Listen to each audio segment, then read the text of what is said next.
Dieu veut mettre fin à ce qui t'empêche d'être heureux. Moi, je ne sais pas ce qui t'empêche d'être heureux. Il y a quelque chose dans ta vie qui fait que tu ne connais pas le vrai bonheur. Pourtant, tu es enfant de Dieu. Pourtant, tu es fille de Dieu. Frère ou sœur de Jésus-Christ. Mais tu n'es pas épanoui. Il y a quelque chose qui t'empêche d'être épanoui. C'est de ça on va parler. Et comment il faut prier pour révoquer cela sur ta vie. Il y a un temps pour toutes choses. Et puis, rien n'est éternel. Dieu peut mettre fin à quelque chose de négatif dans ta vie. Il a le pouvoir de le faire. Mais maintenant, c'est toi qui dois connaître cette connaissance, avoir cette connaissance pour que Dieu puisse t'aider. Quand Dieu met fin à quelque chose qui t'empêche d'être heureux, tu es consolé. Consolé, consolé, mon peuple. Dit votre Dieu, consolé. En cette fin d'année-là, Dieu veut consoler quelqu'un. Le péché qui a ouvert les portes et qui a permis à l'ennemi de faire de toi son esclave, Dieu dit, il a expié ce péché-là.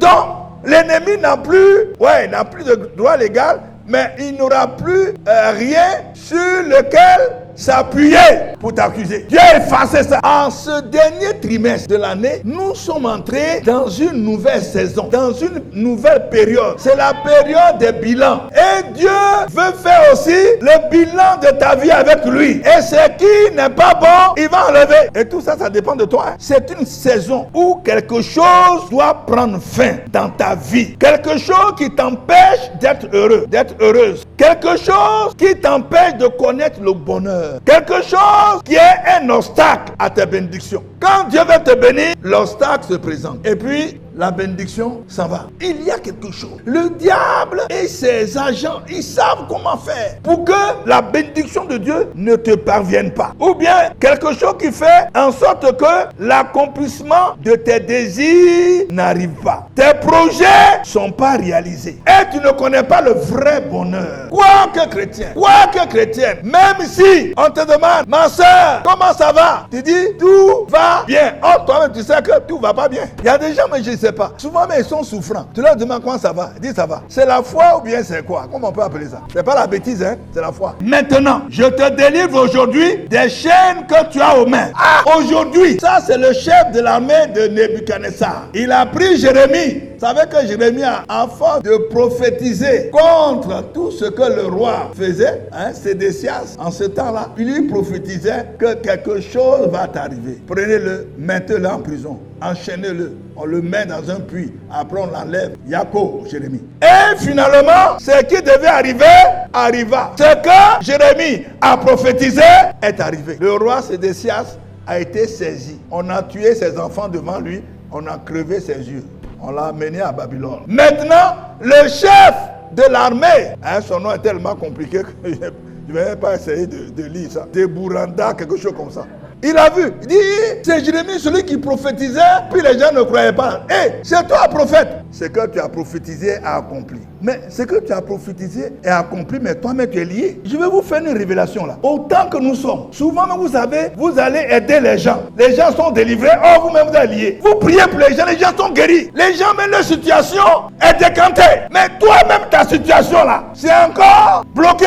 Il a prophétisé. Ce qu'il a prophétisé est arrivé, mais lui il est dans les chaînes. Mais quand Dieu décide de mettre fin à quelque chose dans la vie de quelqu'un, même le diable même se cherche. Nous sommes dans une saison, ce dernier trimestre là. C'est-à-dire, vous voyez quand les coureurs là, surtout les coureurs de fond là, on commence doucement, et puis à la dernière ligne droite, ceux qui ont un peu de souffle là, ils ont un peu de souffle pour terminer. Mais comme vous les voyez, vous-même vous voyez qu'ils sont essoufflés, mais quand même, il faut s'efforcer à arriver.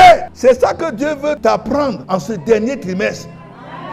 Si tu fais des efforts, tu vas voir ce que tu vas faire. Donc il dit à Jérémie, maintenant voici. J'aime bien ce français là. Maintenant voici. Oh voici sous-entend c'est arrivé. Voici, ça veut dire c'est le temps. C'est arrivé. C'est ton jour. C'est ton année. C'est ton trimestre. On ne peut plus t'enlever ça. Maintenant voici. Pendant que je vous parle là, je suis entré dans une nouvelle saison. Maintenant voici. Je te délivre aujourd'hui des chaînes que tu as aux mains.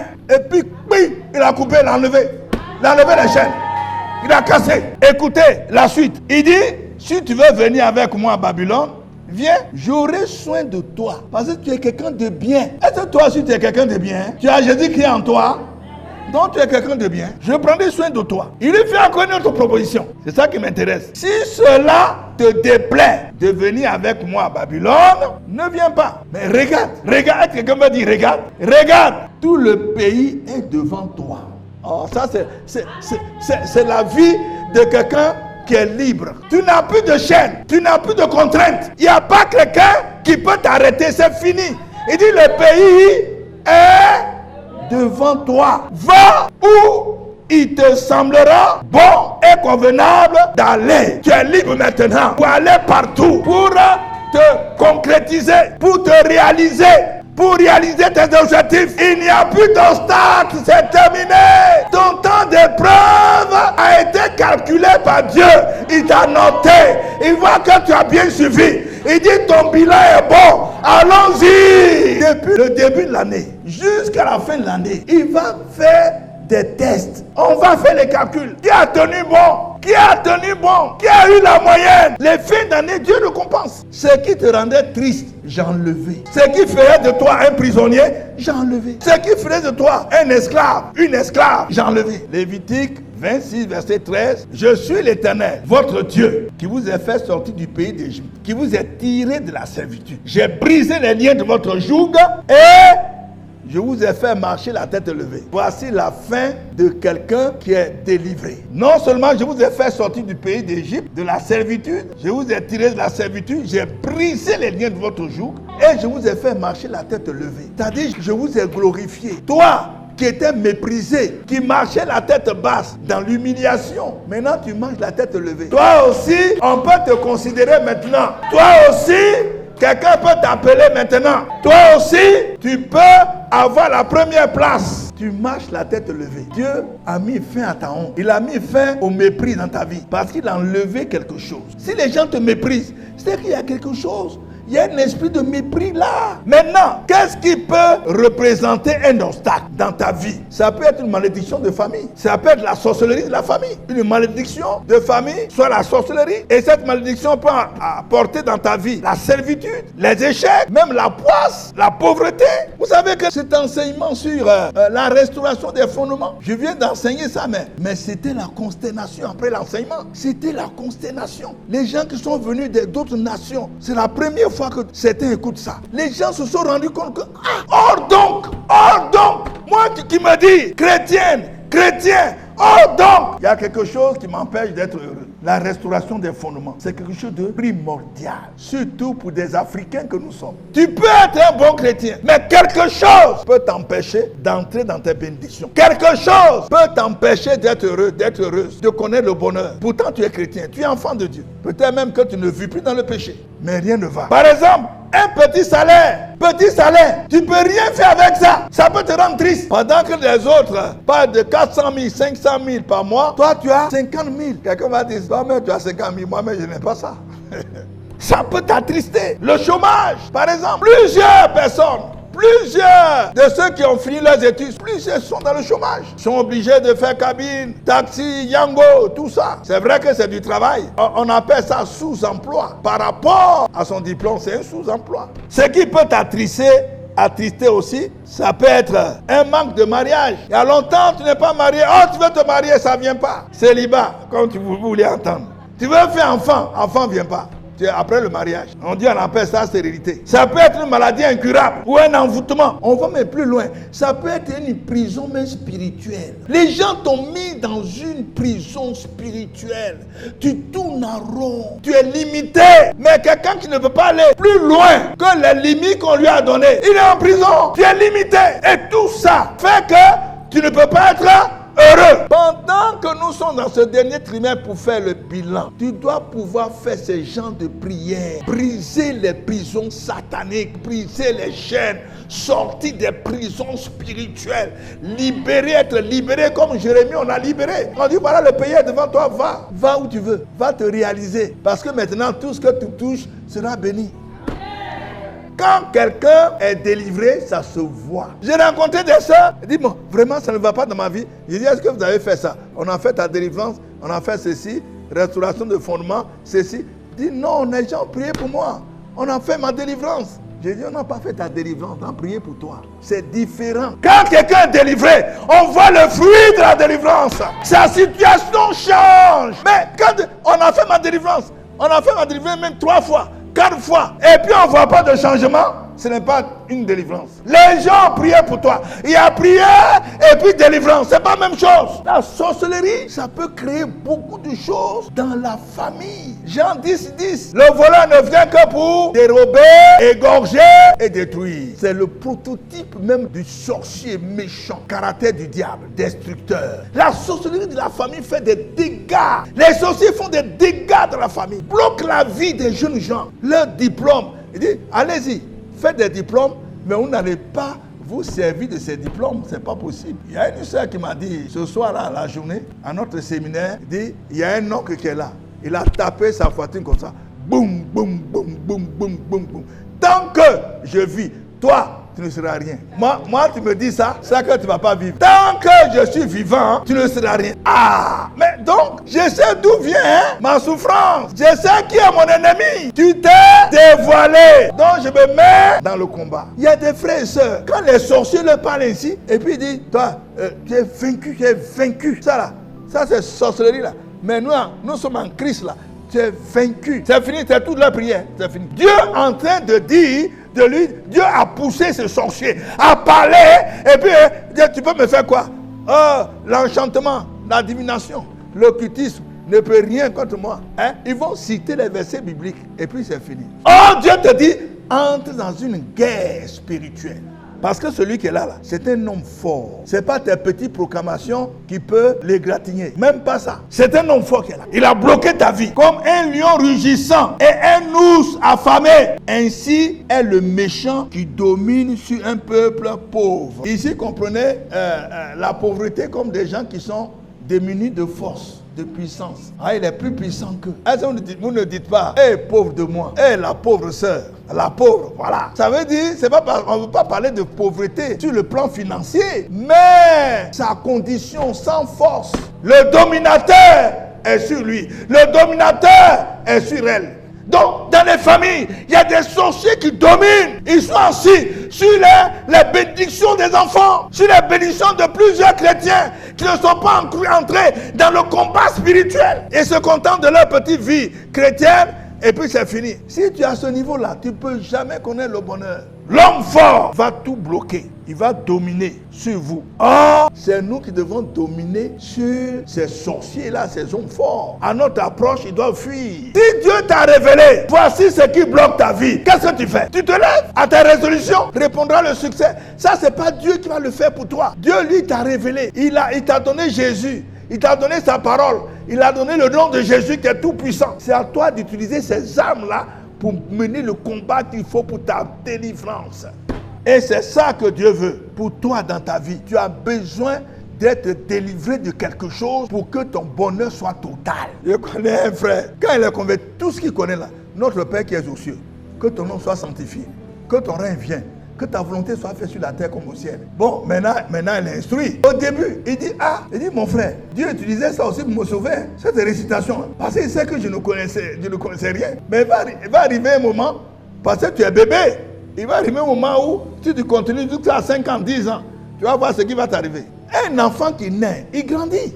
Il faut grandir aussi dans la connaissance spirituelle. Il y a des chrétiens qui sont restés bébés. Or, aussi longtemps que l'héritier est enfant, je dis qu'il ne diffère en rien d'un esclave. Quoi qu'il soit le maître de tout. Dieu n'est pas un grand-père barbu qui est là, puis il distribue bénédiction. Recevez, tiens pour toi là-bas. Oh, et toi qui es là-bas, non, tiens. Et puis tu sautes, et puis tiens pour toi. Vous savez, en 2020, j'ai écouté dans les radios des gens qui faisaient publicité de leur programme. 2020, Dieu 20 sur 20. C'est-à-dire, 2020 là, Dieu va distribuer 20 sur 20 à tout le monde. C'est-à-dire, les bénédictions là, c'est 20 sur 20 parce que c'est 2020, 2020.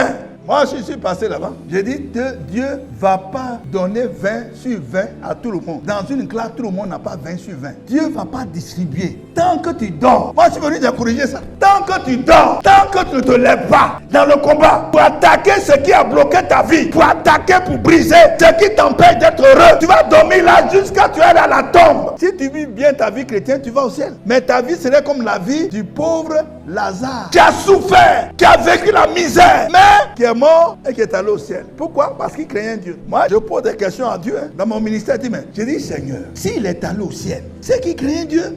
Mais pourquoi quelqu'un qui craint Dieu puisse vivre une vie si miséreuse? Le Saint-Esprit m'a répondu. Au temps de Lazare, on n'avait pas toutes les connaissances que vous avez aujourd'hui. Restaurer les fondements, briser les chaînes, combattre comme ci, combattre comme ça. Ils ne savaient pas ça. Mais la Bible dit, la connaissance augmente. Notre temps, la connaissance des choses spirituelles a augmenté. Donc nous sommes inexcusables, dit la Bible. Nous sommes inexcusables. Notre temps, nous sommes inexcusables. Si tu te lèves dans la prière, dans le combat spirituel, dans la délivrance, voici ce que Dieu va faire pour toi en cette fin d'année. Premièrement, si tu te lèves, l'Éternel combattra pour toi. Il combattra pour toi. Il combattra la sortie de ta famille. Amen. S'il te lève, il va les dégager de ton chemin, les frapper, les détruire. Ésaïe 49, le verset 24 à 26. Le butin du puissant lui sera-t-il enlevé et la capture faite sur le juste échappera-t-elle? Dieu a posé la question. Ésaïe n'a pas eu le temps de répondre. Dieu lui-même il a répondu. Oui, dit l'Éternel. La capture du puissant lui sera enlevée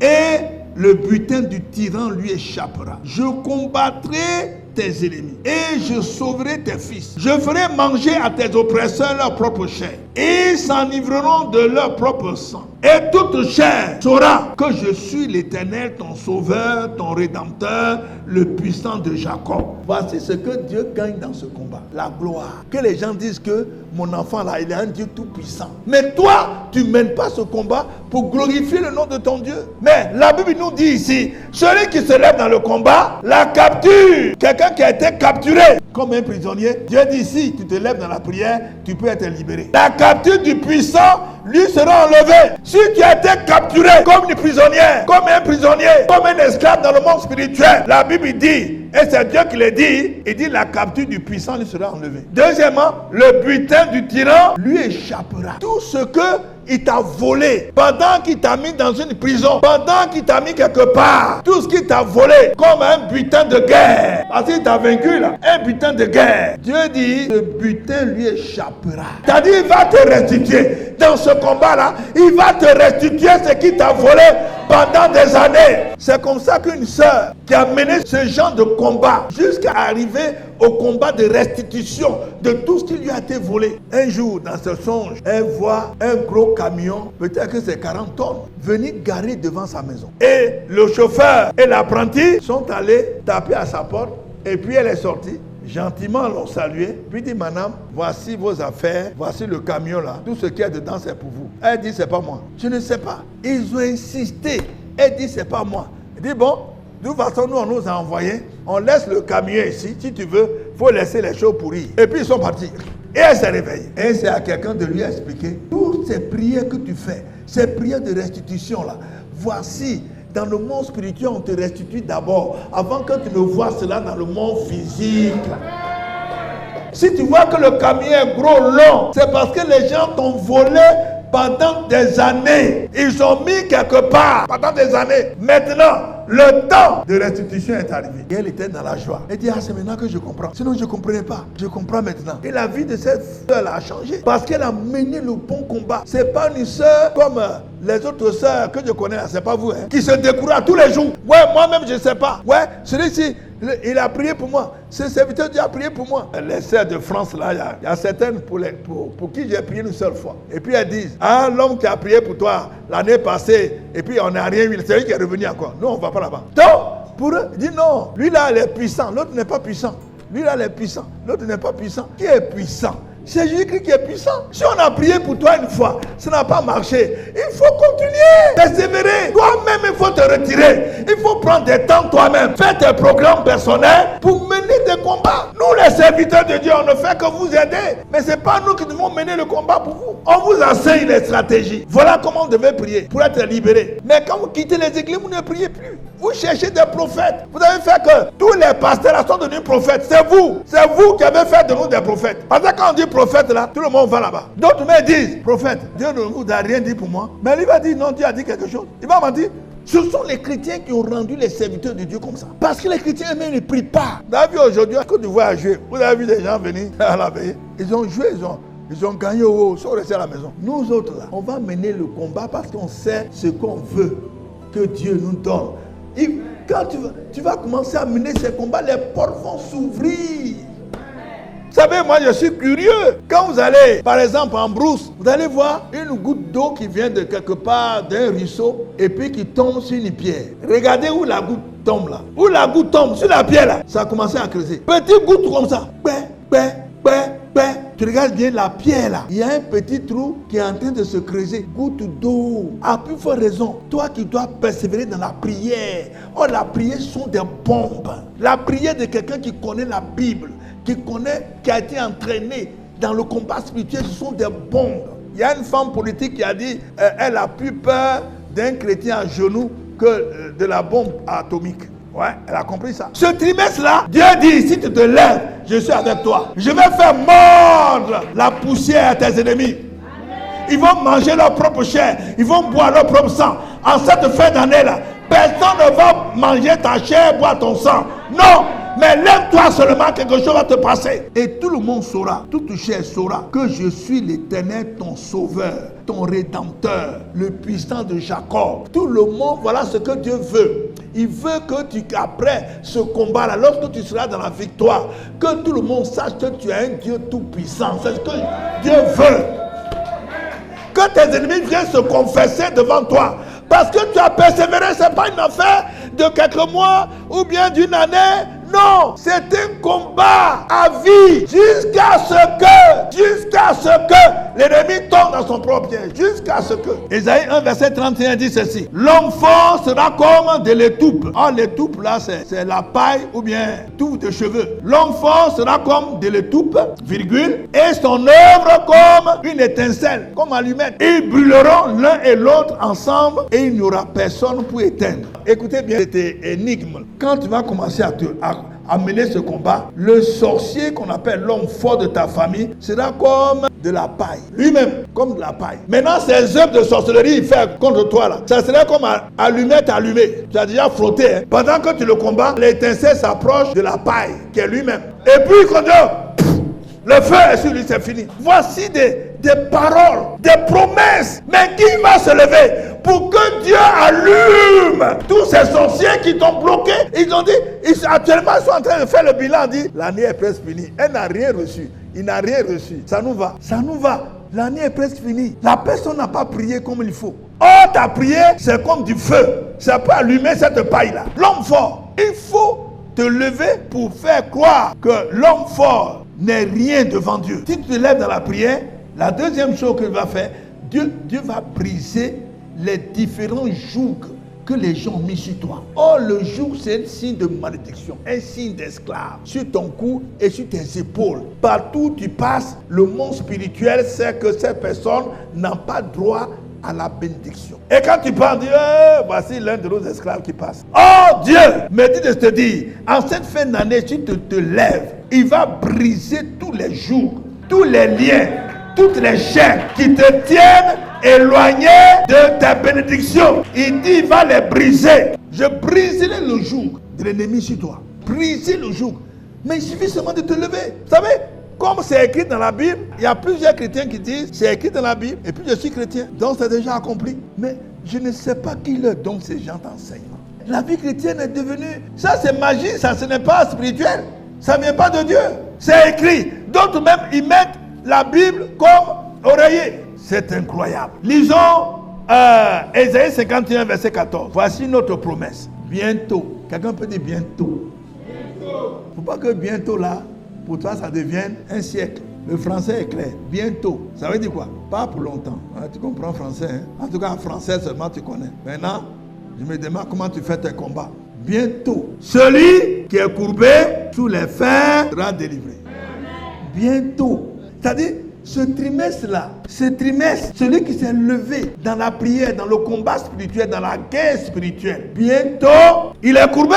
Mais bientôt, celui qui est courbé sous les fers sera délivré. Et la suite, il dit, il ne mourra pas dans la force. Il ne mourra pas dans la prison spirituelle dans laquelle les gens l'ont enfermé. Les chaînes seront brisées et il va sortir. Mais ça veut dire quoi? Ça veut dire que dans le projet de tes ennemis, c'est pour que tu meurs dans cette situation. Donc quand la Bible dit tu ne mourras pas. Dans cette prison-là, tu ne mourras pas. Si tu te lèves dans le combat, tu ne mourras pas. Or, le projet des sorciers, c'est pour te mettre dans cette prison avec des chaînes pour que tu restes là, que tu meurs pauvre, misérable. Aller au ciel, c'est pas ça qui les intéresse. De toute façon, ils ne peuvent pas arrêter ça. Mais ce qu'ils peuvent arrêter, c'est ton bonheur sur la terre. Il veut que tu souffres sur la terre et que tu meurs pauvre comme Lazare le pauvre. Chaque année, rien ne t'est reçu.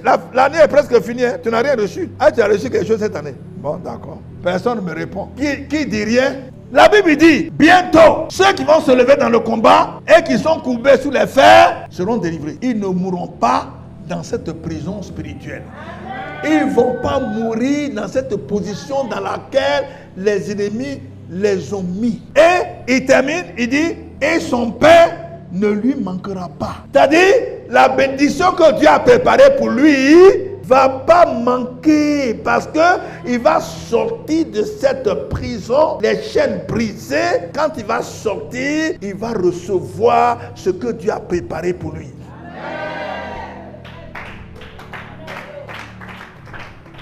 Maintenant, si vous écoutez vos prédicateurs qui vous disent qu'un chrétien ne peut pas avoir ces genres de malédictions, ces genres de situations dans leur vie, ils vous ont mis en retard. Un chrétien n'est pas un ange, n'est pas un superman, si on peut s'exprimer ici. Un chrétien est un être humain, pécheur, sauvé par Christ, qui vient des origines, qui vient des familles, qui vient d'un clan, qui a hérité de quelque chose de ses parents. Idolâtre, satanique. Et étant chrétien et être humain, maintenant que nous avons le nom de Jésus-Christ, la parole de Dieu, la connaissance qu'on vous enseigne, on doit utiliser tout ça pour nous libérer. Quel est ton apport? Depuis que tu es chrétien, tu as pris quelle résolution pour que la situation que tu vis, tu puisses sortir de là? Quelles ont été tes résolutions? Dieu te regarde, mais il ne te voit pas, il ne te sent pas, comme on le dit. Quand on dit, je ne sens pas le frère là, ça veut dire quoi? Quand quelqu'un dit, je ne te sens pas, ça veut dire quoi? Il n'y a pas la vie en lui. Il ne fait pas d'effort. Il ne fait pas d'effort. Il dort, mais qu'est-ce qui t'arrive? Je ne te sens pas. Il y a des chrétiens qui veulent rester là comme ça, comme des morts, des cadavres. En Côte d'Ivoire, on va dire,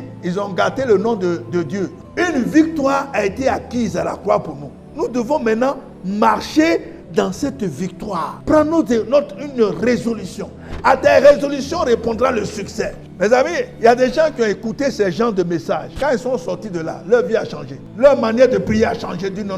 À force d'écouter plusieurs prédications, on s'est dit que Dieu va donner ça facilement, comme ça. Le principe de Dieu, c'est pas ça. Quel est ton apport? Devant Dieu, Dieu dit, quel est ton apport? Je ne te sens pas. Où est ta foi? Où est ton engagement? C'est comme ça que des chrétiens se sont amusés comme ça. Et puis ils ont vieilli, ils sont morts. Mais au tribunal de Christ, Christ va nous poser des questions, va nous faire des reproches au tribunal de Christ. C'est-à-dire après que nous soyons enlevés et que nous serons avec Christ, puisque nous sommes l'épouse. Quand nous serons aux noces de l'agneau, avant les noces de l'agneau, Jésus va nous réunir, on appelle ça tribunal de Christ. Il dit, toi, est-ce que tu sais ce que tu devais devenir sur la terre? Tu vas te lever comme non, je ne sais pas. Voici ce que tu devais devenir. Même ministre, même président. Mais tu as négligé le combat spirituel. Tu as voulu entendre ce que tu dois entendre. La facilité. Les faux prophètes qui t'ont prêché la facilité. Disant que recevez. Vous savez, on va vers la fin de l'année. Recevez là, ça sera beaucoup maintenant, hein, dans 2 jours là. Recevez. Et puis quand on dit recevez là, vous dites, les gens s'en vont. Recevez. Dieu a ouvert les fenêtres, il a ouvert les portes, il a ouvert les eaux. Recevez. Oh, il a ouvert les eaux là, il y a l'esprit des eaux dedans. Et comme j'ai l'habitude de dire, non, les sœurs aiment recevoir, recevez. Ça c'est l'émotion. Recevez. Je reçois. Alors, on dit attrapez là. Je reçois. On va les attraper. Je reçois. Commando, attrapez la sœur là, elle reçoit. Elle est en train de. L'onction est trop. Elle reçoit. L'année va finir. Tu vas la revoir. elle n'a changé d'un iota. La situation mais s'est empirée avec recevoir. On va vers la fin d'année. Recevoir là, ça, prédication de recevoir là, ça vient. Au plus tard, quelques jours, d'aller voir recevoir. Non, décembre, ça c'est gâté, comme on dit chez nous. Recevoir. Tu as fait quoi pour recevoir? Tu as fait quel effort? Tu as fait quelle prière? Est-ce que tu sais prier même? Chaque cas a sa manière de l'aborder dans la prière. C'est ça qu'on appelle la connaissance spirituelle dans le combat spirituel. Comment il faut prier dans ce cas-là? Dans tous les cas, oh Seigneur, Éternel, fais quelque chose. Oh Dieu, tu me vois. C'est l'année est presque finie. Oh Dieu, fais quelque chose. Oh Seigneur, tu vois, depuis janvier jusqu'à octobre, on s'en va à décembre. Je n'ai rien reçu. Fais quelque chose. Papa, voici ton fils. Papa. Comme en Côte d'Ivoire. Ah, je vois les jeunes gens là. Papa, voici ton fils. Il dit, il ne faut pas aller travailler. Voici ton fils. Dieu Père. Il y a des chrétiens qui prient comme ça. Dis, papa, voici ton fils. L'année est presque finie. Fais quelque chose. Il ne faut pas que je sois onni encore cette année. Mais ce n'est pas comme ça que tu dois prier. D'abord, il faut déceler qu'est-ce qui est le blocage. Qu'est-ce qui bloque ta vie. Il faut le savoir. Quelle malédiction qui fait ça? Est-ce que dans ta famille, les gens réussissent leur vie? Est-ce que dans ta famille, les gens se marient? Est-ce que dans ta famille, les gens sont riches? Regarde! Il y a des chrétiens qui ne composent pas avec leurs origines. Je viens d'où? Parce que eux, quand ils sont chrétiens, c'est fini. Ils n'ont plus d'origine. Ils sont devenus des anges. Mais tout ça, c'est de l'enseignement. Tu viens de quelque part. Il faut composer avec ça. Quelles sont les pratiques de tes origines? Tu dois pouvoir prier, rechercher ce qui ne va pas dans tes origines. C'est important. Au lieu de dire que je suis en Christ, tu n'as plus besoin de ces choses-là. Mais tu viens d'où? Tu es descendu du ciel. C'est pourquoi Dieu n'a pas voulu faire descendre Jésus-Christ du ciel.